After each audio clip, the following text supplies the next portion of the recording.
You are listening to Beyond the Wheel, a podcast about the people and ideas that drive the RV community forward.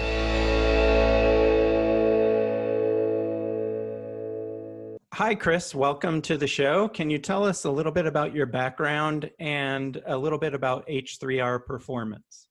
Sure. Yeah. So great to be here, guys. I appreciate the opportunity. So I'm from Northern California. Grew up here, loving the outdoors and travel.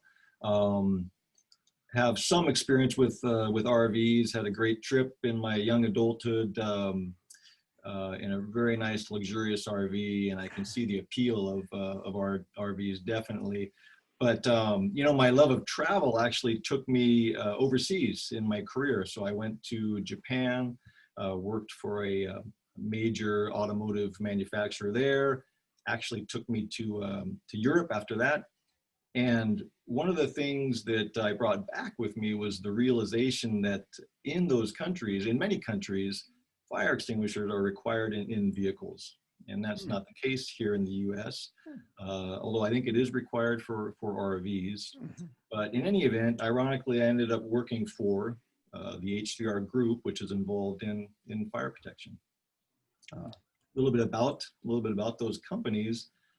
Again, it's three companies. The first company, H3R Clean Agents, is involved in the recycling of clean agents, particularly halon, which is a clean agent that puts out the fire and doesn't make a mess. And the company recycles it because it can't be manufactured. Actually, it hasn't been since 1994.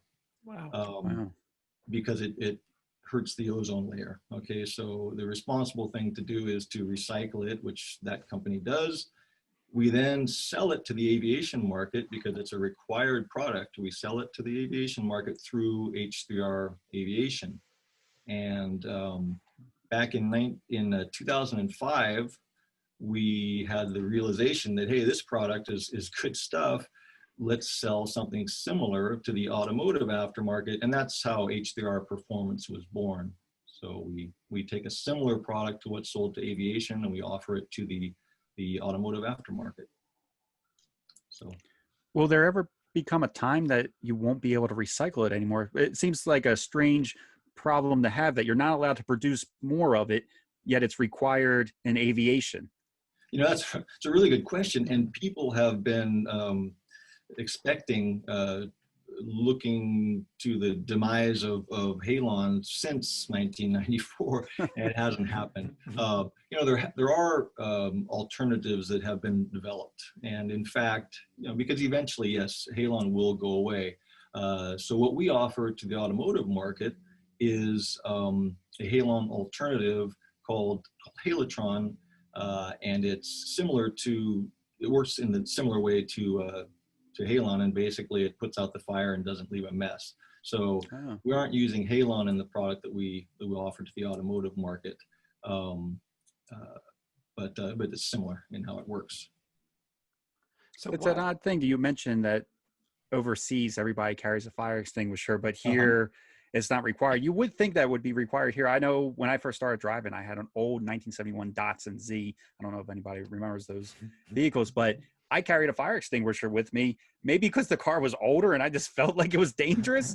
But it's something that I just thought of, that I never really thought to carry on with my future vehicles after that, other than my RV. Now I, of course, have the fire extinguisher, but I wonder why that is. Why is it overseas a mandatory thing, and here in the United States, we don't think it's really a big deal? Do you have any thoughts on that? It's a good question, because I can tell you that a lot of people do purchase our fire extinguishers for their vehicle, but it's a good question. I really don't know why it's not required. It is required, for commercial vehicles, trucks, etc., are required to have fire extinguishers. But yeah, for your own personal vehicle, much like you're not required to have one in your home, you're not required to have one in your vehicle. See, I didn't know that about the home. I thought it was a requirement but I guess who would come in and inspect? You're right. Just businesses, I guess. Absolutely. Yeah. Businesses are required to have them. And you've all seen fires, cars aflame by the side of the road, as I have. And they're actually surprisingly more common than I actually even thought when I researched this a little bit. There's something called the National Fire Protection Association, NFPA, and they've done a study where they've shown that, I guess the most recent data is from 2018, but there are 500 car fires reported every day on the highway. Wow. Up to about, one every 3 minutes, or 180,000 a year. So there are a lot of fires on the highways. And it's definitely good to have a fire extinguisher. Yeah, I actually bought a second one for my RV because I didn't think one was enough for the size of the vehicle. Like it comes with one up front at our entrance door. I keep turning and looking at it, but we also bought a second one for our bedroom. We thought it was strange that we didn't have one in the bedroom as well. I guess it was just a requirement that it had one. So that's what they put in here. But we thought it'd be a good idea to have one in our bedroom as well in case something would happen overnight.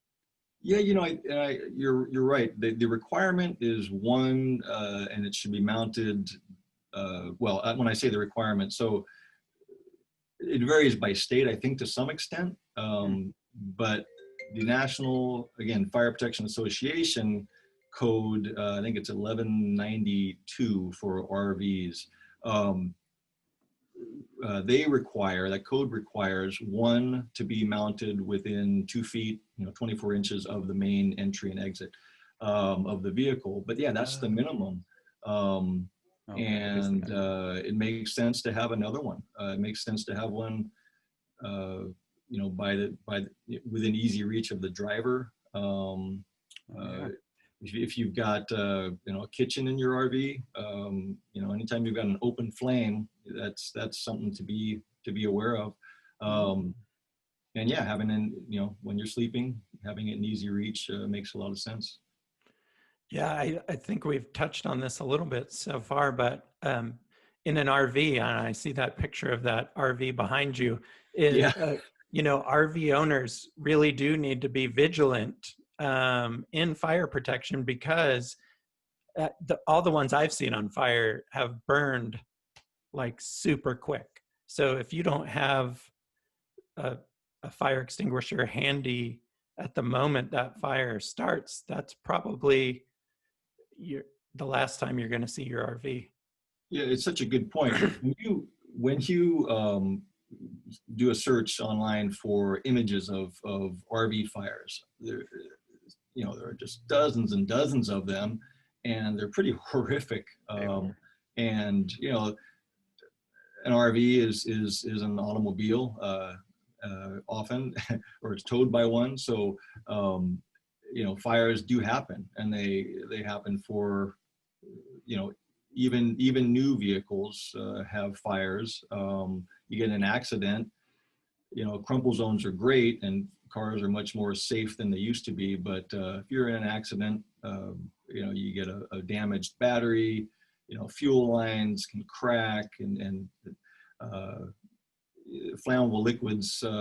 I was surprised that many, if not most, of the fluids in an automobile are flammable. Mm-hmm. So you've got the flammable liquid falling on a hot exhaust, and you've got problems.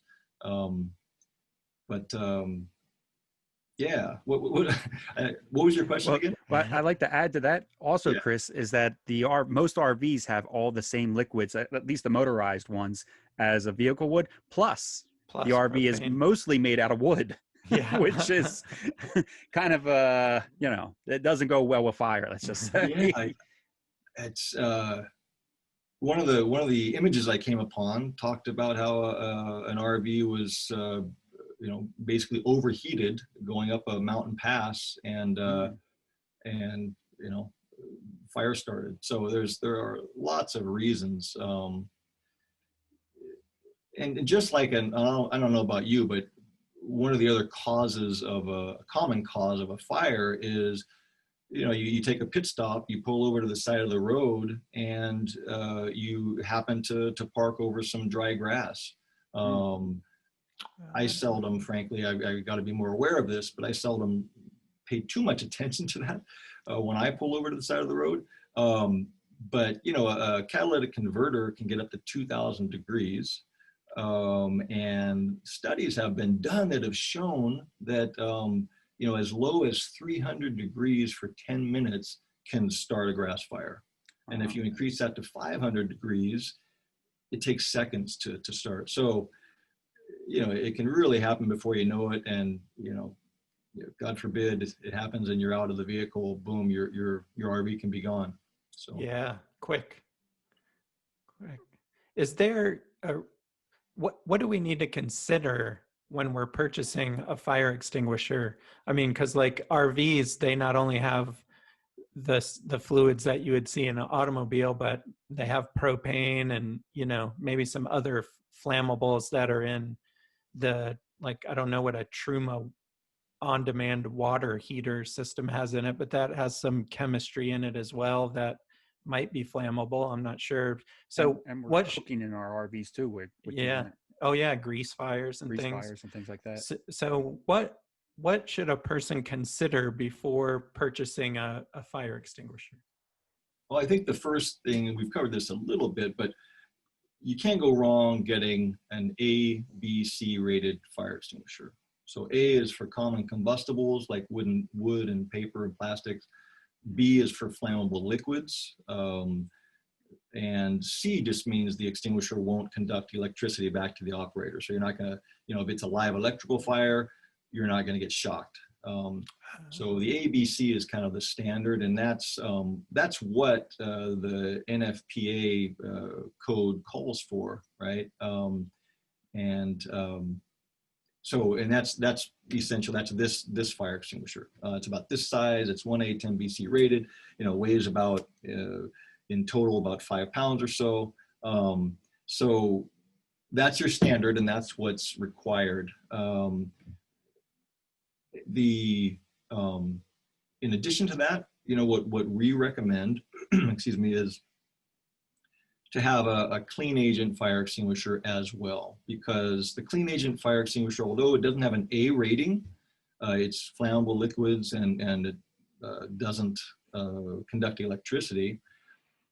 It doesn't make a mess either. So you don't want to, ideally, if you do have a fire, you want to put it out, not have a mess to clean up. And by the way, unfortunately, although the dry chemical, which is monoammonium phosphate, is the agent, it's very effective, but it is corrosive as well, especially when it comes into contact with moisture. So ideally, you don't want to have to use that fire extinguisher. If it's on a campfire outside, you know, great, put out that dry grass with the dry chemical. But if it's inside the vehicle, your first line of defense, in my mind, should be something that's not going to damage everything around it. If you didn't get to the fire soon enough and it, you know, it's out of hand, then sure, grab the dry chemical and make sure, excuse me, you put it out. But you should be covered really with an ABC. Now there are, you know, fire extinguishers for greases and you know, cooking related K-rated fire extinguishers. We actually don't offer those, but they are out there and they're pretty common in restaurants. But I think the reason that the standard calls for an ABC is that's really going to cover you 90% of the time. I think if you've got an ABC fire extinguisher and more than one of them, or you know, one of them plus something like a clean agent, I think you'll be good to go. In terms of size, again, the most common is the 2.5 pound size. You can get larger units. You can even get up to a 20 pound dry chemical extinguisher. That's pretty darn big and heavy. Yeah, sounds it. So, and that's 20 pounds of agent, by the way. So the gross weight is going to be, you know, 30 plus pounds. Wow. So in any event, the standard size is 2.5 pounds. 2.5 to 5 pounds is a good size to get. That's our most what we find that most people buy. And then you want to find the UL stamp on the fire extinguisher somewhere as well, right? Yeah, that's something that's hard to overemphasize, because UL is, it's a standard. It's very well known for a wide variety of products. For fire protection, there are UL standards for the different types of agents, and they put the extinguishers through very rigorous tests, and it's a rigorous process, a rigorous test, quite expensive for the manufacturer as well. But when you come out of that testing, you're going to have a fire extinguisher that's high quality, and that's has the very unlikely that it's going to fail. It's going to work when you need it to work. There are fire extinguishers on the market that are not UL listed, which is actually not allowed in many states. I know in California, a fire extinguisher must be UL listed in order to be even offered for sale. But the reason behind that is they may have been tested to some standard, possibly, maybe in another country.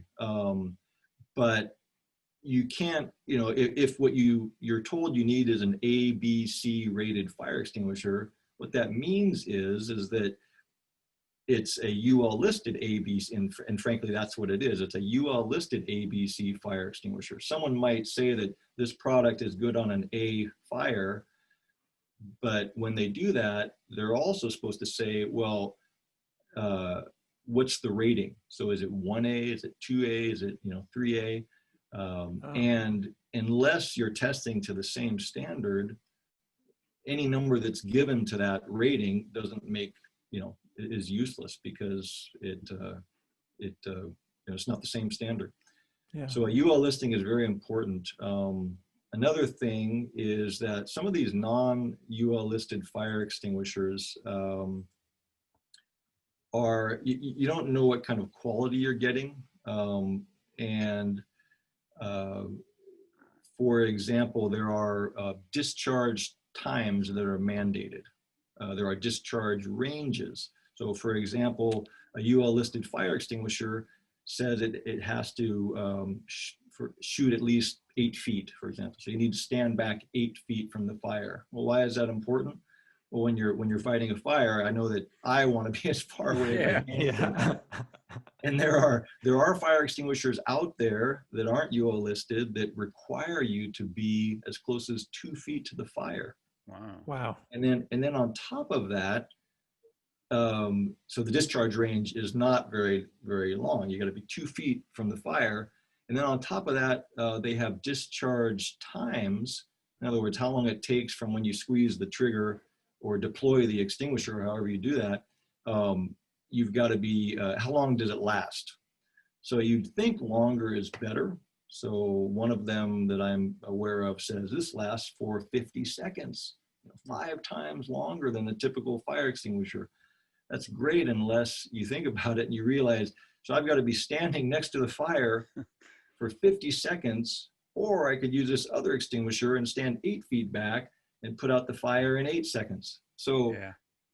It all comes down to the discharge rate, how much extinguishing agent is coming out over, what period of time. And these are all details that are, codified in these tests. And if it's not been tested to a UL, then you just don't know what you're getting. So. But before we get into your particular fire extinguishers, I guess one thing we should talk about is how to properly put out a fire using a fire extinguisher. Are you supposed to hold that fire extinguisher open until all that has discharged? Yeah, that's another good question.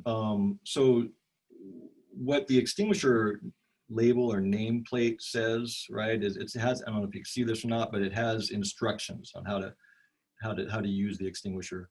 Some extinguishers that aren't UL listed might not even have this, but it's right there on the extinguisher. It's good to familiarize yourself before you need it, but if you don't, It is right here on the nameplate, and it says basically you can see videos online about this as well, but you're supposed to remember the acronym PASS. Okay, so what you do is you stand back from the fire 8 feet, and you pull the pin.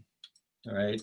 What we like to say, and what our extinguishers say, is actually pull and twist. We found that you need to break this tamper seal. Oh yeah. Plastic, it's fairly easy to do, especially when you have adrenaline pumping. But you know, if you're, it's easiest if you actually twist it and pull, because there's not, you know, resistance here if you just try to pull. So anyway, so first you stand 8 feet back, you pull this, and then you aim it at the base of the fire, and you basically sweep it from side to side. Let me see if I can, well, actually, before you do that, you know, you got to squeeze the lever, right? That's the first S.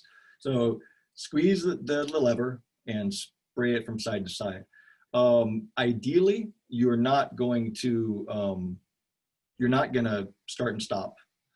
Okay. Practically speaking, I know that when I've done it, you know, it's almost impossible not to do that, because you got to spray it. You think it's out, no, it's not quite out. You do it again. So ideally, no, to answer your question, you're supposed to just spray until it's gone. But stopping once or twice, I think, is pretty common. I have a one silly thing I did question want to point for you. out. Oh, I'm sorry. Go ahead. I have a silly question for you, possibly, because I've never actually fired a fire extinguisher before. Is there a kick to it? Does it push you back? Does it have a lot of power behind it? So when the first time you go to fire one, will it catch you off guard, or is it kind of benign? You know, yeah, it's funny, because the first time you do discharge a fire, I wouldn't say there's a lot of kick, but it is, you know, when it comes out, it makes a hissing sound, and it's pretty sudden, and Okay. it is, you know, it is good if you ever have the chance to practice with it. I know that most companies, you know, OSHA requires companies, I think, sometimes to have tests for their employees. And that's a good idea, just to know how to use a fire extinguisher. If you're going to do it with a dry chemical, which again is the most common type, then you need to be prepared for the mess it's going to make. So don't be doing this inside. Yeah, don't be doing this inside. Okay. I got to relate a quick story. When I was in Japan, they have these very small kitchens, but they also have fire extinguishers that are different than ours. You know, ours, you pull the pin and then you have to squeeze the trigger. Over there, and again, these aren't UL listed, by the way, in Japan, they have a pull pin, you know, a safety pin like this, that is on the top of the extinguisher, and it's not secured by a tie. So I went down to reach, you know, to get this fire extinguisher off the ground just to check it out. The pull pin came out, because that's what it's designed to do, and they're designed to discharge completely. There's no way to stop it. Oh, so wow. I had a, you know, 2.5 pound extinguisher discharge in this small Japanese kitchen, and it took a couple of hours to figure out. You know, nothing against Japanese fire extinguishers, but they're not, you know, they're not tested to the same standard in our country. That's not how you expect a fire extinguisher to act. So, yep. Well, I was going to ask you, since you had that in your hand, that your fire extinguisher there, it looks different than other fire extinguishers that I've seen for, you know, for residential use. In fact, like, as far as it looks like it's made out of all metal, no plastic or anything like that, unless if it is plastic painted to look like metal. I'm not sure. But can you talk a little bit about the construction of it, and is it all metal? Indeed, it's mostly metal for key components. So we have, again, we have the Clean Agent Halgaurd brand, and we have the Max Out dry chemical. They share the same construction, you know, all metal valves, siphon tube, cylinders. In fact, this one's empty. don't do this at home, right? This is, we know. Yeah, I didn't even know, for people listening, that he is unscrewing the top off. I didn't even know that was a possibility. Yeah, so this is what happens when a fire service company, when you go in every 6 years to get your extinguisher serviced, this is what they do. They discharge the agent, which is under pressure in the bottle, of course, and you know, check the interior, make sure there's no corrosion. But anyway, yeah, this is what ours look like. Metal siphon tube. This is like a straw, right? That where the agent comes out, and it's metal. Some cheaper, you know, it's not necessarily bad, but some cheaper or disposable fire extinguishers have plastic siphon tubes, which can crack over time, become brittle. Mm-hmm.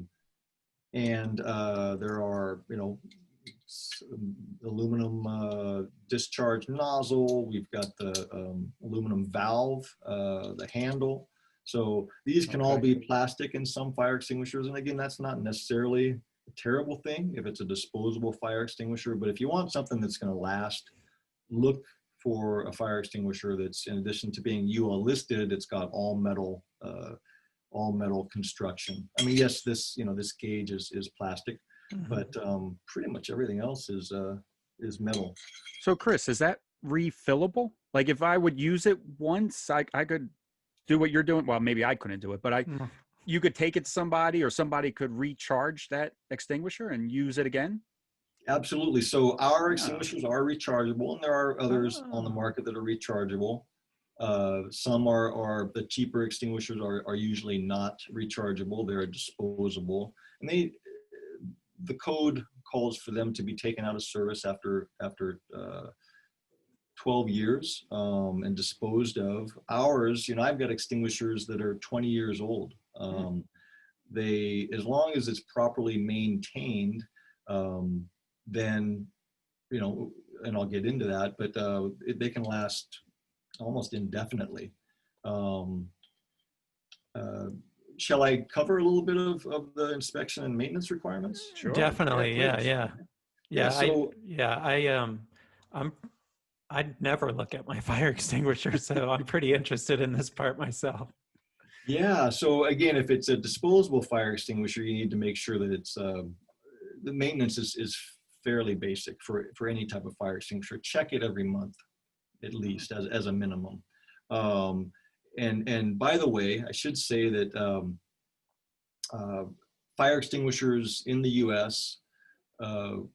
Are governed by, basically the fire codes follow NFPA 10. Again, National Fire Protection Association Code 10 is for fire extinguishers. And a UL listed fire extinguisher will have, here are the inspection and maintenance instructions right on the label. Oh, wow. And it's basically an excerpt from NFPA 10. And you can actually go on, if you're interested, you could go online to nfpa.org and for free of charge, actually view detailed information about that code online. I sound like an ad for NFPA, but it's it is a very nice resource. You can also purchase the standard if you desire, but they make it available free of charge. You can't download it or even do a search. But anyway, it's also on the label here.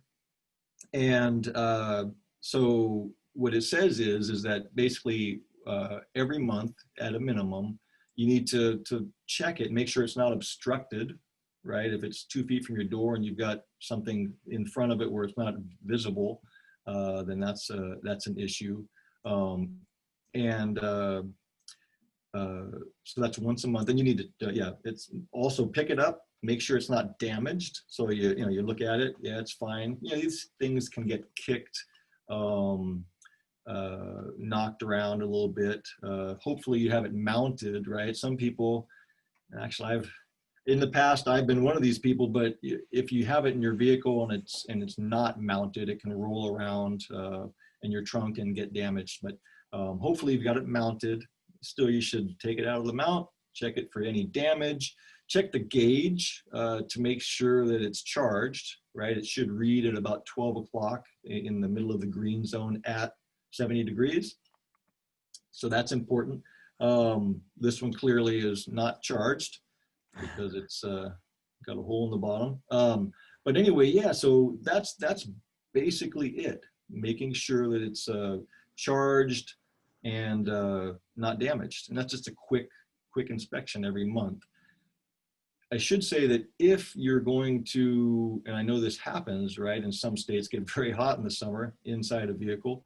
If you're in a state where it gets very hot, if it's exposed to greater than 120 degrees regularly, Fahrenheit, then you should get it checked more often than I'm going to mention in just a moment here. But so is that the same? Is that similar if it's in like freezing temperatures for a long time as well? I would say yes, but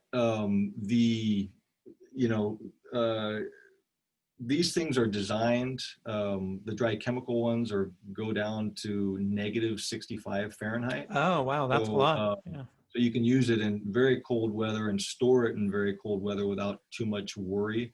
Okay. When it starts getting above 120 degrees Fahrenheit consistently, then that's probably more likely. Yeah.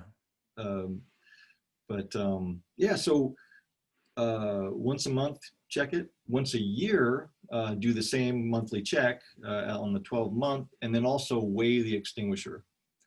And well, why do I need to weigh the extinguisher, you might ask, when it's got a pressure gauge? Well, they can fail, right? Just in case. So it's important to weigh the extinguisher. And also at that 1 year mark, when you weigh the extinguisher, I should have mentioned, when you put the fire extinguisher into service for the first time, you're supposed to weigh the extinguisher and make a note of how much it weighs. You can put that on a tag on the fire extinguisher that normally comes with the extinguisher, or you can just make a note of it, put it on a spreadsheet. It can be digital, paper, whatever, but just have that figure so that when you weigh it again at the end of the year and compare it, you can check it. And on the label, it will say if this extinguisher, even if it reads in the green, frankly, if this has dropped X ounces, since it was weighed, you need to have it checked. It's uncommon, but that's what you're supposed to do, just to be safe. You want this thing to be available when you need it and have it work. Check it monthly, weigh it annually, and then at 6 years, that's when, and this is true for any rechargeable fire extinguisher, you need to take it into a fire service company. There are many in your area, wherever you live. Take it into them, have them check it, and again, what they do is they do the 6-year maintenance per the component maintenance manual that comes with the extinguisher, and they remove the agent, check everything, and recharge it, and you're good to go. Final thing that I'll say is that the second 6-year maintenance, so at 12 years from the date that you first got it, it needs to, they pressure test the cylinder. They want to make sure that, if it's in a corrosive environment or they can get rusty and degrade, and they want to make sure that the cylinder is good to go. That's a DOT requirement. So that's basically it. Again, getting back to the point about if you expose your extinguisher to greater than 120 degrees Fahrenheit regularly, then that 6-year maintenance where they take it apart and check it, that should be done more often. And then the recommendation is annually. So okay. Kenny, did you know about weighing it? No, I've never heard that before, but it makes sense that you weigh it first when you first get it so that you know what it weighs, and then later on again, like Chris is saying, in case the gauge is faulty, maybe it's stuck on that green. But no, I've never heard that before. That's a good tip. So when you talk about the temperature, I guess it would be a good idea then for, say, people are using these in their RVs or maybe a car or a show car or something like that. that maybe they should be removing the extinguishers if they're putting them in storage or anything like that? Maybe it's a car that they don't take out often and they live in Arizona where it's getting crazy hot. Is it a good idea to pull them out for storage? Yeah, again, I don't think it's necessary unless you expect it to be subjected to those temperature extremes, particularly, you know, the high end. Okay. God, I think here in California, I think Death Valley got up to 130 degrees. Wow. So imagine what that would be like in a vehicle. Yeah. Okay. But yeah. So the life expectancy, as long as you're doing all that maintenance, and your extinguishers at H3R seem to be pretty solidly built, they can last long time. Yeah, like I said, you know, I've had one for 20 years, as long as they continue to pass that inspection. So if you take it to at the 6-year intervals, if you take it to a fire service company, they'll tell you if it's okay, right? If there's a problem with it, then you really need to replace it.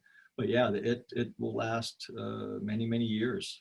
And yeah, in fact, I still get calls today from fire extinguisher manufacturers, one in particular that is long since out of business. So you know, if the parts are no longer made for your fire extinguisher, then you know you can't maintain it. But if you've got a quality made extinguisher, follow the inspection and maintenance requirements, it'll last a very long time.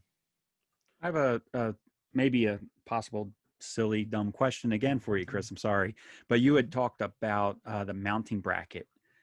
Does a fire extinguisher need to be vertical or upright when mounted? If somebody's putting this in their car, in their trunk or something like that, could they mount a fire extinguisher sideways? I've never seen them that way, so I'm curious.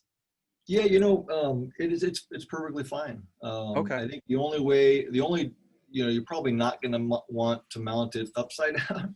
Okay. But other than that, you know, I don't see that there's no problem at all mounting it horizontally. In fact, we do see that because it can be, for example, right at the, you know, side of your seat between the door and your seat. Oh yeah. Some people mount it there. So yeah, that's not a problem at all. Let's see. Yeah. In fact, I was going to show you, if I could, a couple of things, a couple of, Sure. of our mounting options. Sure. Yeah, I was just going to ask if you guys sell the mounting equipment as well. Yeah, we do indeed. And first off, I'll say that any UL listed fire extinguisher is required to come with a mounting bracket. So you don't need to worry about, is it going to come with a bracket or not? Some might come with a pretty minimalistic plastic bracket. And some actually, you know, I should qualify that. Bracket can be defined as what's essentially it's a wall hook. So if it's something that's going to be mounted on a wall, typically this is with larger extinguishers, you know, can be on a smaller one as well, 2.5 pound, but normally it's on 5 pound and greater extinguishers. But in any event, a wall hook can be considered a bracket. But normally for a consumer fire extinguisher, it'll come with some kind of a bracket that will enable you to mount it in a vehicle. Ours come with the same aviation quality brackets that we sell with our aviation fire extinguishers to go on aircraft. You know, they're all metal brackets. What we've found though, and it's been kind of fun, is that for the automotive market, people love to accessorize their vehicles. You know, personalize it. So we've come up with this is a popular item. There are billet aluminum brackets, polished, and this one's a brushed aluminum. Wow. Release bracket. So it's you know, this is for a flat surface. We also have them for roll bars. But in any event, it's a you know, you pull the pin and remove it, and you can use it. Deploy it like that. So that's it's just something a little bit different. And also we have this. We actually developed it for the military, for Humvees. But it is what we call our extreme duty bracket. And by the way, I'm talking about the black. It's fiberglass reinforced nylon. So it's a kind of kind of a plastic, but it's very, very sturdy. And it also has a quick release function. So you pull that, and here's your Wow. your fire extinguisher. Yeah, as you can see, I have it, excuse me, mounted to what we call our universal seat mount. So this is a very adjustable platform that we offer so that people they don't have to drill into their vehicle. They can mount this to their seat mount bolts in the front. I see how that works. Yeah. So that's and it comes with a couple of different brackets, so it's highly adjustable. But we have a black version of this, and this just happens to be the brushed version. Yeah, so those are our main. I don't think we have any other brackets. We're looking at some new ones as well, but those are currently our main brackets that we offer with the extinguishers. But when I purchase, like, let's say I went to your website, and I assume you sell them from your website. I didn't ask you that yet. But if I went to your website and ordered a fire extinguisher, would it give me the option of which bracket I wanted with that extinguisher, or is that something you would have to do separately? Yeah. So first of all, I should point out that we've got some great distributors as well. So if you go to, Summit Racing or JEGS or all of the major automotive parts resellers, most of them carry our products. Okay. But so you can go to them and touch and feel. We do offer them though on our website, and we since we have more control over how the product is shipped out, we do things like we might install a bracket before we ship it, just as a little added service. But yeah, you can purchase them from our website, and what you would do is it's going to come with the standard bracket, because that's required by UL. But in addition, you can say, hey, I'd like this extreme duty bracket, or I'd like this billet aluminum bracket, and it's fairly self-explanatory online, but we're more than happy to answer questions if people want to send us an email or give us a call, and we can help you make sure you're getting the right extinguisher and right bracket for it. I could see that billet bracket looking pretty good on a Jeep being towed behind an RV. Is that a big market for you guys, like the Jeepers and off-road vehicles? It really is. They're very enthusiastic Jeep owners, off-roaders in general, and like to accessorize their vehicle, like things that are tough and that look good. I think I mentioned that we offered 3 colors: the chrome, the black, and the red. And nothing. You can't go wrong with red, but people really like the black, and sometimes the chrome. I think in the off-road market, it's black and red are most popular. But yeah, on our website too, sometimes if you're going to get it for a Jeep, a Wrangler, or whether or not you have a roll bar coming into play, and if you have a roll bar, what's the diameter? So we've got some information on our website that helps. We have Jeep JK specific mounts, for example, and we're expanding that to other Jeeps as well. So we want to make it as easy as possible for people to figure out what they need for their vehicle. And I think you said ideally for an RVer, you would want to have the ABC fire extinguisher, because that's what's required. And then also what was the other one called? The clean. Yeah, the clean agent is Halgaurd. Okay. That's it's interesting. One way to tell the difference, and these are both the same size, is obviously the nozzle, right? Oh, yeah. And it just so happens in the testing process, this is a liquid in the bottle. In order to get it to disperse most effectively, they had this conical shaped nozzle, as opposed to the dry chemical just needs something like this. So people like the look of this better. Sometimes some people do. But yeah, that's how you can tell the difference. And again, our recommendation really is you got to have the dry chemical, whether it's ours or somebody else's. It may have come with the vehicle, but get a clean agent, have it close at hand, so that that's your first line of defense, because it doesn't make a mess. And the Halgaurd we think is a great choice. Chris, I don't think that we asked you earlier, but how long has H3R been around? How long have you guys been in business? Yeah, well, the company was started back in 1995 by a gentleman named Stephen Berg, who sadly passed away a few years ago. But his wife, Robin, has a long career, professional career, and she took the reins, and we've been going strong despite Stephen's passing. So it's 1995. Okay. And what is it? Geez, how many years does that make us now? 25 years or so? Yeah, 25 years. Wow. Did I do the math correctly? Yeah. That's good. Yeah, so we've and again, so that was the H3R. It was known as H3R Inc. back then, and then we transitioned into we created 2 new companies in 2005. That was H3R Aviation and H3R Performance. So. And you said you're a pretty small company, right? Indeed. We have a great team, but yeah, we're just 8 people. And the manufacturing of the fire extinguishers, is that done there in California as well? We do some of our manufacturing here, but we have some of the product is manufactured out of state. Okay. Yeah, it's a little bit of both. Yeah.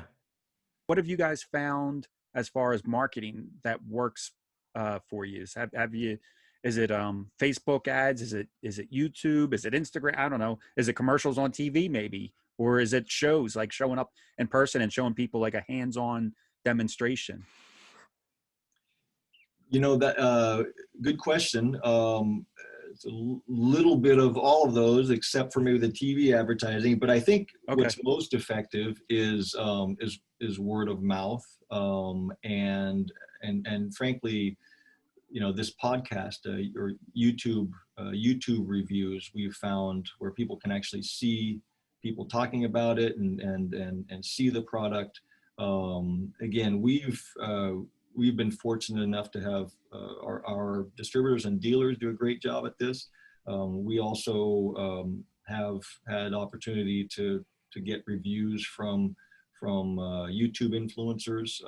We are quite active on social media, and Facebook and Google as well. But yeah, it's kind of a mix of those. Again, we are small. We've got a pretty lean team, and try to leverage the social media and the reviews as much as we can. So again, appreciate this opportunity from that you've given us.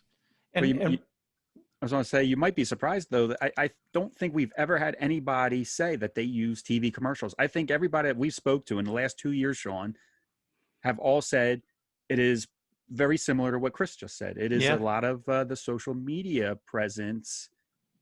And I don't think we've ever had anybody say that they use TV commercials anymore. No.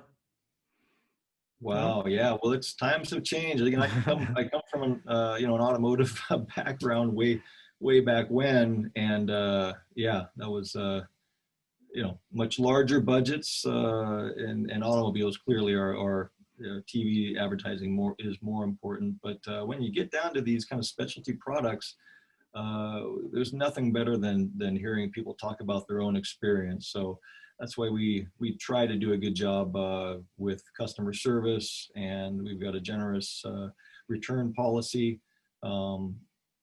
Fortunately, I think due to the quality of the product, people seem to be happy, and we get very few concerns. Certainly, we get very few returns, particularly almost no warranty returns, which is really nice. Yeah.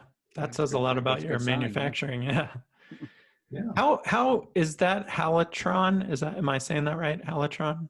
Yeah, Halotron. Yes, indeed. Halotron. Is that expensive? You know, it is Mhm. because it's expensive to produce. I would imagine, yeah, that it's Yeah, expensive. it's and because of the clean agent properties of it, you know, it's more expensive up front, but you don't have the cleanup, you don't have the Right. damage. So at the end of the day, it's you know, it's it's a better option we feel Yeah. than a Yeah, the payoff is at the end, right? Yeah. yeah. If you ever have to use it, you get the payoff at the end. And you have the peace of mind, excuse me, as well. That's we feel is important. If you know you're protected, then you know that's worth something as well. And then you said the inspectors, like in my local community, there's a fire inspection company that can look at that fire extinguisher every 6 years. Is are they all familiar with the halotron, or that kind of the different chemicals? That's a very good question, and I'd say if I were pressed, you know, it's a little bit it's a little bit of a negative compared to the max out because anybody, excuse me, anybody will be able to service our dry chemical extinguishers, and there are fewer that have the capability to service the Halgaurd Halotron fire extinguishers. That being said, you know, we go out of our way to help people find the company nearest to them. And again, we sell all over the U.S. and into Canada. So if anybody ever has a problem finding someone that can service the product, we encourage them to contact us, and we try to help them find somebody. But it is not going to be as easy as dry chemical. That is true. But at least you're willing to help somebody find the place where they can take it to. So that's just as good, in my opinion. Well, yeah, I know, I appreciate that. And we try to, you know, there have been rare cases where somebody just wasn't able to find someone near them, and we've worked with them to make them happy with with a new unit. But it's always good to be able to you know, to continue to use the same product. That's our goal. So I would imagine the best place for somebody to go to learn more about the company and all your products that you're selling would be your website. Is that what you recommend everybody to do first, or go to first? Yeah, I really do. You know, we've got, you know, an FAQ section. We've got a lot of product information there, as you'd expect. So yeah, I'd say that's a great place to go. In fact, we've got, you can do a lot of research online about fire extinguishers. We have a news section on our website where we've kind of compiled all the reviews of our product. So it's kind of nice to have it all in one place. This podcast will go there eventually. Yeah, so you can see all the reviews about our product, the good, the bad, and the ugly. Mostly good, though, fortunately. But yeah, so it's a great resource. We try to keep it up to date. So highly recommend that you go to our website. And I should mention that if those listeners that do end up going to our website and do purchase from us, we'd love that. Be sure to use we don't spam. Just give us your email, subscribe to our email list, and you'll get 15% off. So, oh, that's nice. Yeah, that's right at the top of the homepage. Yeah. Yeah. So, yeah. And then for people that might want to look at one in person, you said that you do work with distributors and that you do have them in stores. Is there an easy way for them to find you in a store in person? Do you have a store locator? We do indeed. So yes, if you go to our website, Where to Buy is also on our website, and you know, there are brick and mortar places. 4-Wheel Parts again is one with quite a number of retail stores. We sell to wholesale distributors who then sell to smaller shops as well. So there are we have a where to buy section on our website as well. So you can just punch in your zip code and get a list of locations where you can go to see the product. You know, I've been thinking ever since we started that I don't have a fire extinguisher in my truck, and I'm going to have to get one and put it in there because it doesn't make sense not to have one. Yeah. Yeah, well, Yeah, that's you're right, that's Sean. what I like to hear. Remember that just give us your email and we'll Yeah. 15% off. Yeah. Sounds good. Yeah, Sean, you know, I don't have one in my car. I took, you know, we live in our motor home, and like I said, I bought a second one for the bedroom, but I never thought about for the car. I don't know why. But And you yeah, I'm do going to do see the a lot same of car thing. fires on the Yeah, interstate. yeah. Why didn't I Unfortunately, think more often about than I doing would it? like. Yeah. Yeah. Yeah, it's a good idea. It really is a good idea. So So thanks for that Chris. tip, Chris. Yeah, no, you're very welcome. You're very welcome. I think that is all of our questions for you today. Is there anything that we might have missed or that you would like to add to the conversation? Yeah, I think we covered it. Again, the key thing for me is that whether you buy our extinguisher or somebody else's, it's just so important that you get a UL listed extinguisher, something that's quality. And if you have the budget, get a clean agent extinguisher in addition to a dry chemical for your RV, and you'll be able to travel in confidence, knowing that you're prepared for an emergency such as a fire. So that's all that we'd like the takeaway to be here from our little talk today. Yeah, great. And when you get one, weigh it. Yeah. Yes, indeed. Good point. Weigh it, install it, and carry out your basic inspection and maintenance, and it'll last you a lifetime. Well, so. Yeah, thanks so much for coming on. I really appreciate it. This has been very informative. I know I learned probably more today about fire extinguishers than ever before. So I'm sure our listeners will appreciate it. Well, I sure appreciate the opportunity and the chance to talk about our company and brand. And again, thanks so much for the time.